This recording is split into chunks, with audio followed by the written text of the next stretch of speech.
Washington, D.C., home of the world's most famous statue of a guy watching TV, I'm gonna guess. Is that what he's doing?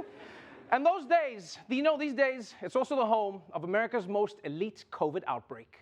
And turning to the pandemic, the list of high-profile government officials testing positive for COVID is growing longer. Last week's Gridiron Dinner, which hosted several members of Washington's elite political class, including those cabinet members, has become the source of a major outbreak. New tonight, we've learned 67 attendees have tested positive. That's about 10% of that total crowd. House Speaker Nancy Pelosi's positive COVID test today came less than 24 hours after she was standing next to President Biden for a bill signing.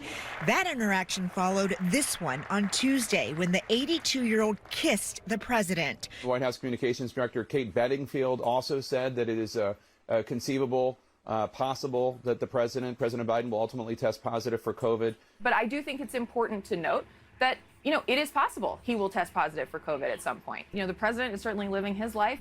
Ooh, you hear that? The president is certainly living his life. I understand what she meant, but the way she made it sound is like, oh yeah, he's getting kissed by Pelosi? Oh yeah? He's hitting the clubs? He's calling up Madison Cawthorn being like, where's that orgy, boy? Tell me where that orgy is. And you can relax, it's a safe orgy. Everyone's wearing masks. But yes, COVID is ripping through Washington, D.C. right now. And you know what? It's just nice to see a Capitol being overrun with something that doesn't smear feces in Nancy Pelosi's office. This is a nice change. It's respectable COVID. And the good news is that no one has gotten very sick. I think that's the main thing, which is a big difference between now and the beginning of the pandemic. Yeah, the other difference is that now, when COVID sweeps through a house full of old people, Andrew Cuomo isn't there to cover it up. So this is a good change. We're moving forward. And this just shows that, unfortunately, we cannot let our guard down when it comes to COVID, people. All right? The vaccine is one of the best defenses you have, and I hope each and every one of you in this packed indoor audience remembers that, right? Stay safe. Stay safe. COVID is no joke. Yeah, in fact, tell the person next to you, pull down your mask so they can hear you clearly. Yeah, tell them, stay safe. Stay safe. Also, I shouldn't have to say this, but why are we kissing our coworkers? What are we doing? It's not necessary, all right? Not now, not ever. In the history of jobs, no one has ever needed a kiss from their coworker, all right? No one is sitting in the office like, I work so hard, but my boss won't even smush his wet lips against my cheek. This place is toxic. Why won't he kiss me? He said, bring me the report, and I brought it, and then he was just like, thank you. Where's the kiss? Blah. All right, let's move on to some big entertainment news. It's now been 2 weeks since the craziest Oscars moment in living history. And yeah, I'm talking about the fact that House of Gucci didn't win Best Hair and Makeup. The whole movie was hair and makeup. How did they not win? That was truly the craziest thing that happened at the Oscars. Yeah. Oh, I almost forgot. There was also the moment where Will Smith introduced his hand to Chris Rock's face, which had everyone asking, how will the Academy Awards punish Will Smith? Well, now we're finding out. It was the slap heard around the world, and after slapping Chris Rock during the Oscars, actor Will Smith has been banned from attending any Academy events for the next decade. The Academy issued a statement yesterday saying this, in part: the 94th Oscars were meant to be a celebration of the many individuals in our community who did incredible work this past year. However, those moments were overshadowed by the unacceptable and harmful behavior we saw Mr. Smith exhibit on stage. The board's move will keep Smith from attending, presenting, or performing at the Oscars. It won't bar him from being nominated or even winning an Academy Award in the future. And he gets to keep the one he has now. Damn, Will Smith has been banned from the Oscars for 10 years. 10 years! You realize by then, I Am Legend is just going to be real life. Although, I will say this. When I first read the headline, I thought this was the worst punishment ever. I was like, 10 years, the Oscars, you're ridiculous. But then I won't lie, I got into the details and I realized he gets to keep his Oscar and he can still win Oscars even though he's banned. So in many ways, this isn't a punishment. Yeah, this is a favor. Will Smith doesn't have to go to the ceremony.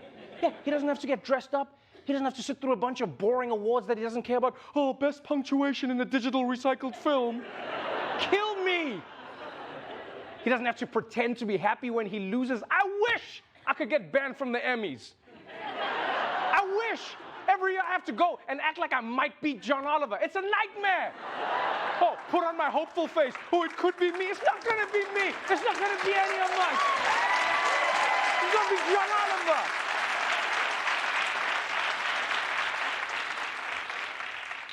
I also think they should have at least consulted Chris Rock before choosing the punishment, you know? Because if Will was still going to the Oscars, that's at least 4 hours where Chris Rock knows where he is. Now he could be anywhere. Honestly, I don't think they should have banned Will Smith at all, I'll be honest, yeah. I actually think they should have hired Will Smith to replace the Wrap It Up music that they play at award shows. Yeah. Do you know how quickly winners will finish their speeches when they see Will Smith watching them from the side of the stage? And I just want to thank my agent and my publicist and my agent's publicist, and I just want to, oh, okay, I'm done.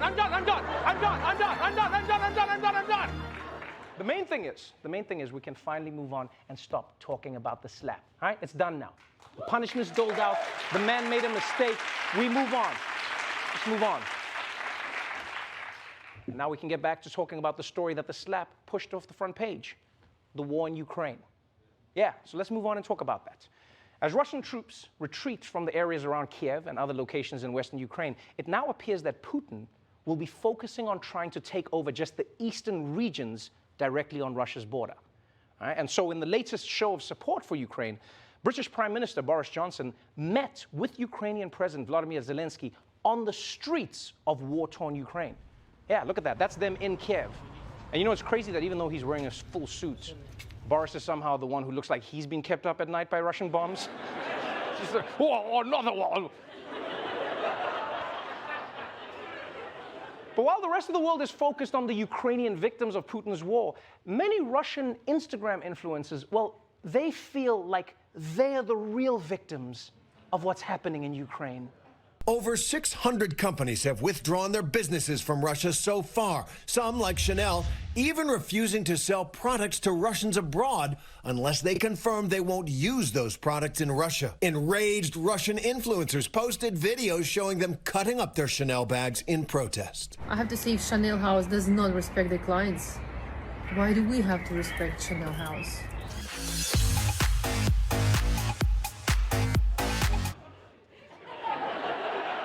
Hey. Yeah, on the list of people I feel bad for in this war, Russian influencers is right at the top. Definitely at the top for me. I will say this, I mean, we have seen that the economic pressure on Russia is having an effect. You realize that Instagram model can't even buy pants anymore. Clearly the sanctions are working. You know, I'm always confused when people protest companies by destroying stuff that they already bought. What are you doing? What are you doing? Oh, Chanel, we are going to show you about this. I'm going to cut my bag. Oh, this is going to... Chanel's already got your money. This doesn't hurt Chanel. You think when you're cutting up that purse, Coco Chanel is in Monaco on a yacht feeling it like a designer voodoo doll? Huh? And he's like, oh, they're cutting me. Oh, I feel it in my heart. No. It's just like, bring me more champagne. Yes. I know I'm dead. I don't care. Bring me champagne. All right, that's it for the headlines. But before we go, let's check in with Roy Wood Jr. with today's traffic report, everybody. Yes. What's going on in the traffic report? What's going on, man? Now, we're going to get ready to take a quick look at the roads. But first, let me just ask you a question about the whole COVID thing in D.C. Oh, the Democrats getting COVID? Yeah, everybody, they just now getting COVID? Well, yeah. Well, then they done missed the sympathy window. See, that's the messed up part, man. Why it take them this long to get? Everybody know you were supposed to get COVID in that first 6-7 months, and that's when you get thoughts and prayers, and people would care about you. I call it original recipe, like way back in the day. And like that sympathy window, that's important, man. You get COVID now, don't nobody give a damn. It's like telling people you got dandruff. Don't nobody care. Keep the shit off me, and I'll see you tomorrow. That's all it is. I mean, so. I just don't. I'm trying to understand it, but I don't understand it, man. But and then here's another thing. COVID. The name COVID. We'll get to that in a second. Okay. Part of the problem with all this vaccination shit, man, is that nobody's scared of the name COVID. You control Americans with fear. We was done the moment they called it COVID. They should have called it Sky AIDS. If you call COVID Sky AIDS, vaccination rate would be 97%. If you knew AIDS was in the air, you wouldn't be here right now. Here's the question. Why is this a job, traffic man? No, why am I even here right now? Because people like watching the news and they like watching the traffic on the news. That's how it works. At night? They like the traffic at night? That's when they like the traffic? Yeah, they watch the traffic all the time, Roy. Like, why are you trusting a dude on TV to tell you the traffic? Bitch, you got a TV in your pocket. You got a whole telephone in your... If you got anything past an iPhone 2, you don't need me. My job is irrelevant. Me and Vanna White, it's a scam. It's a scam.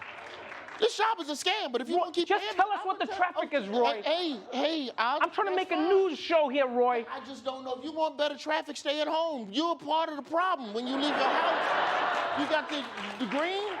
Look at these people. Look at these people in the green. See, they happy. They think they're not part of the problem. Wrong, bam, and then they hit the red. And then you got the people up top. They gonna come down. Oh no, I'm smart. I'm gonna go this way. Wrong, red, bitch.